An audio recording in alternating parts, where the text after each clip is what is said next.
المشاهدون الأكارم، السلام عليكم ورحمة الله. نشرة الأخبار نقدمها لكم من تلفزيون دولة إريتريا، نستهلها بالعناوين.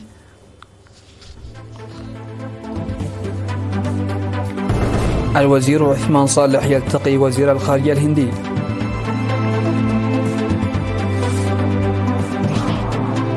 الجاليات الإريترية في الخارج تحتفل بالذكرى 34 للاستقلال. تنظيم الدورة في العلوم الاجتماعية لطلاب مدارس الإقليم الأوسط المتوسطة والثانوية.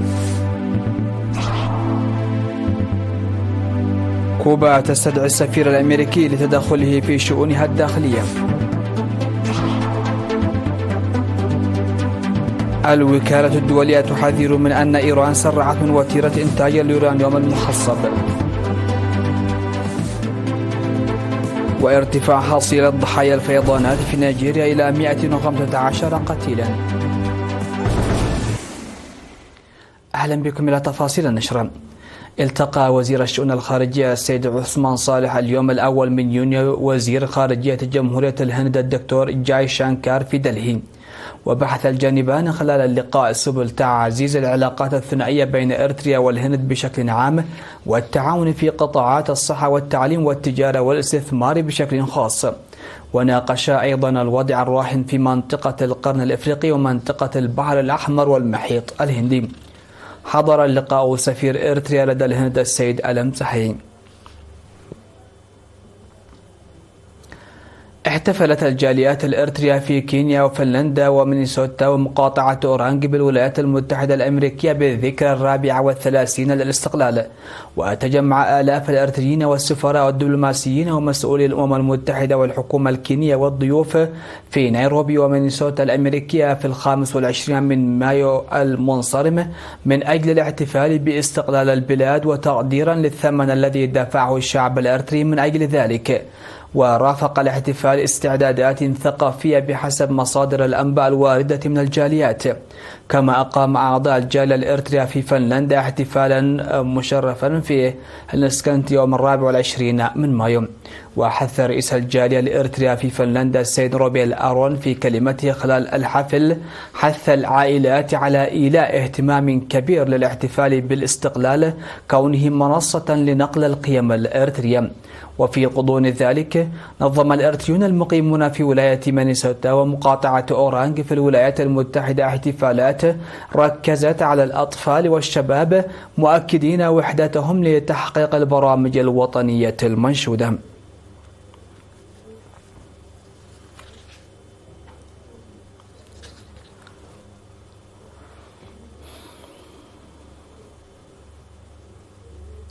دعا الاجتماع التشاوري الذي عقد في مدينة تسني لمحاربة الجريمة والمخالفات إلى تعزيز المشاركة الشعبية والمرافق الخدمية. وأوضح قائد مركز شرطة المديرية النقيب عبد النور شريف أوضح لدى لقائه أصحاب المرافق الخدمية في مدينة تسني أوضح تسجيل 333 جريمة و730 مخالفة و90 حادث مروري على مستوى المديرية العام الماضي. وقال إن الحوادث المرورية تسببت في مصرع 5 أشخاص وإصابة 76 آخرين وأضرار مادية تقدر بأكثر من 1.8 مليون ناف. ودعا النقيب عبد النور شريف الموظفين على توخي الوعي والكفاءة في عمال المرافق الخدمية لتصحيح أوجه القصور، وعلى الملاك والوكلاء ممارسة الرقابة والمتابعة. وذكر مدير مديرية تسنية السيد سيوم جبريسوس إمكانية أن تكون المرافق الخدمية ملاذا للمجرمين ما لم تنفذ التعليمات المقدمة لها بشكل كامل والتعاون مع الشرطة، داعيا لتعزيز تعاون المجتمع مع الشرطة لضمان الأمن والسلم.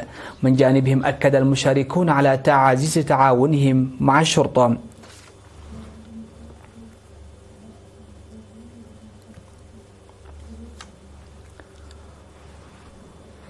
عقد الاتحاد الوطني لكرة القدم مؤتمر الجمعية العمومية يوم 31 من مايو في قاعة الكونفدرالية الوطنية للعمال. ودعا مفوض الثقافة والريادة السفير زمد تخلي في الكلمة التي ألقاها في المؤتمر دعا الاتحاد الوطني لكرة القدم على تقييم أنشطته الشاملة من حيث التحديات والمزايا ورسم اتجاه استراتيجي للمستقبل للمضي في التقدم.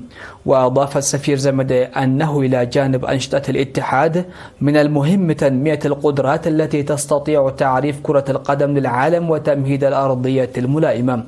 وذكر رئيس الاتحاد الوطني لكرة القدم السيد باولوس والدهيمانوت ذكر أهمية تحسين الدستور المصادق عليه عام 2008 تماشيا مع الأساليب الحالية للاتحاد الدولي لكرة القدم والاتحاد الأفريقي لكرة القدم وإدخال أفضل الممارسات في إدارة الرياضة.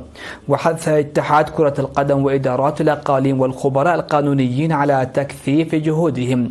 شهد المؤتمر عرض ومناقشة تقارير تركز على المسابقات والترخيص والقضايا المالية والتحكيم والتقنية وكرة القدم النسائية.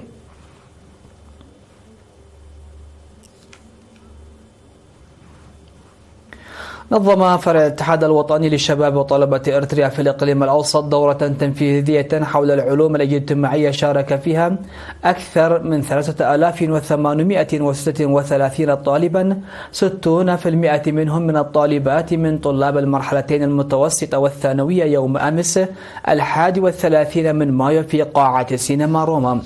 وشملت الدورة مفاهيم الوطن والوطنية والشباب والخدمة الوطنية وأركان الميثاق الوطني وتكنولوجيا المعلومات ومعنى الأيديولوجية والمفاهيم السياسية وفلسفة الدين بالإضافة إلى تاريخ اتحاد الشباب ومسيرته الوطنية. وقال مسؤول الفرع السيد سامسون كفلين إن الاتحاد يعمل مع جميع المؤسسات الحكومية والجبهة لتعزيز تنظيمات الشباب والطلبة من خلال رفع مستوى الوعي لديهم.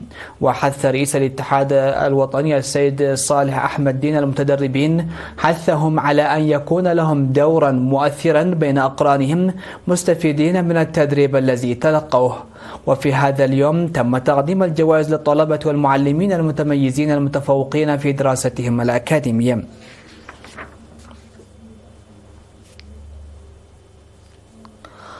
مشاهدينا فاصل قصير من ثم نعود لنتابع الأخبار العالمية، فكونوا معنا.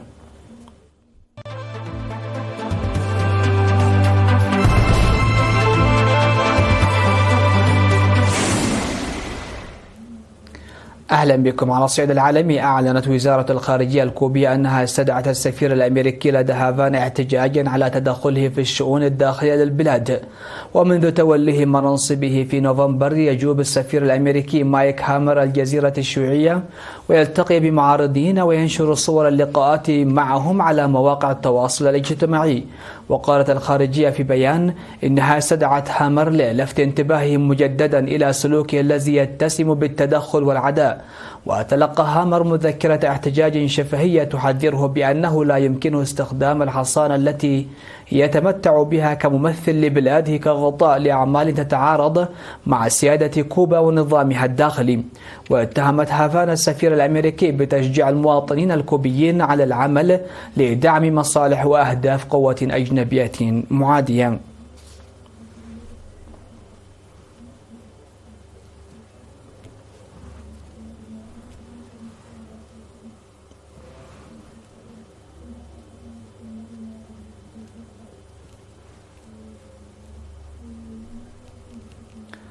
أفادت الوكالة الدولية للطاقة الذرية بأن إيران سرعت وتيرة إنتاج اليورانيوم المخصب بنسبة 60% القريبة من مستوى 90% المطلوب للاستخدام العسكري. ولفتت الوكالة إلى أن المخزون بلغ 408.6 كيلوغرام في 17 من مايو بزيادة 133.8 كيلوغرام خلال الأشهر الثلاثة الأخيرة مقارنة بزيادة بمقدار 92 كيلوغرام خلال الفترة السابقة، معتبرة أن هذه الزيادة الكبيرة في إنتاج وتخزين إيران اليورانيوم العالي التخصيب تثير مخاوف كبرى. ووصفت الوكالة تعاون طهران في هذا الملف بأنه أقل من مرضٍ في وقت تتعثر فيه المباحثات النووية بين طهران وواشنطن رغم تعدد جولات الحوار. وتأتي هذه التطورات في وقت شدد فيه وزير الخارجية الإيراني عباس عراقجي على أن السلاح النووي غير مقبول، مؤكدا تقاطع هذا الموقف مع الموقف الأمريكي، وذلك خلال تصريحات أوردها التلفزيون الرسمي الإيراني.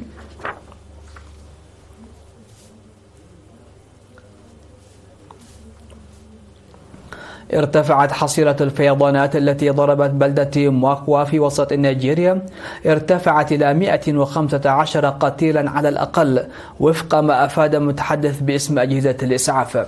وجرفت الأمطار الغزيرة عشرات المنازل في بلدة ماكوا، ما تسبب في غرق كثير من الأشخاص، وواصلت فرق الإنقاذ البحث عن مفقود.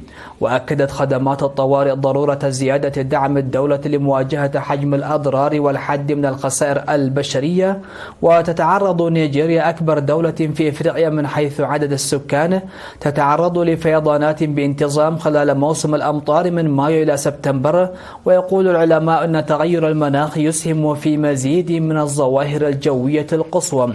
وتسببت الفيضانات التي تنتج عادة من الأمطار الغزيرة والبنية التحتية المتداعية تسببت بدمار كل عام، مما يؤدي إلى معطل المئات.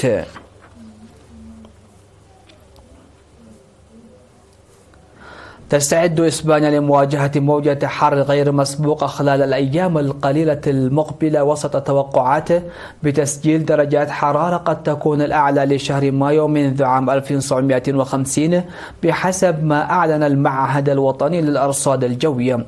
ووفقا للتقارير من المنتظر أن تصل درجات الحرارة في بعض مناطق البلاد وخاصة في إقليم الأندلس الجنوبي إلى 40 درجة مئوية، أي ما يزيد ب10 درجات مئوية عن المعدل الطبيعي لهذا الوقت من العام. وترجع الظاهرة إلى اندفاع كتل هوائية ساخنة وجافة قادمة من شمال إفريقيا والصحراء الكبرى، ما أدى إلى تصاعد سريع في درجات الحرارة على نحو مفاجئ وغير معتاد في الربيع الأوروبي.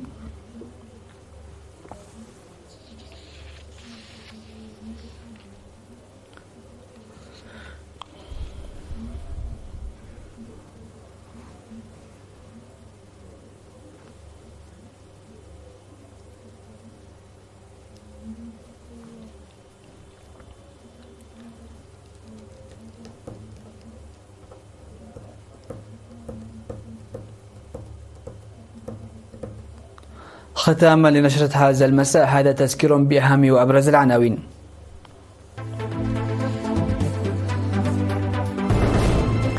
الوزير عثمان صالح يلتقي بوزير الخارجية الهندي. الجاليات الإريترية في الخارج تحتفل بالذكرى 34 للاستقلال. تنظيم دورة في العلوم الاجتماعية لطلاب مدارس الإقليم الأوسط المتوسطة والثانوية.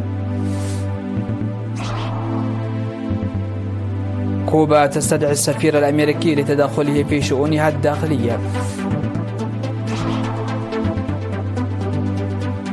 الوكالة الدولية تحذر من أن إيران سرعت من وتيرة إنتاج اليورانيوم المخصب.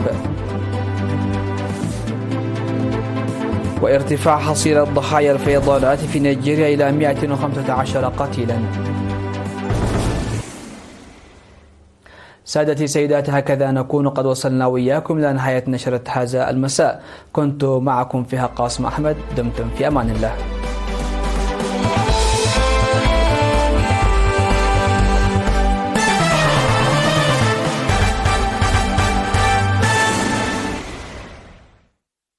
تدعو مؤسسة التأمين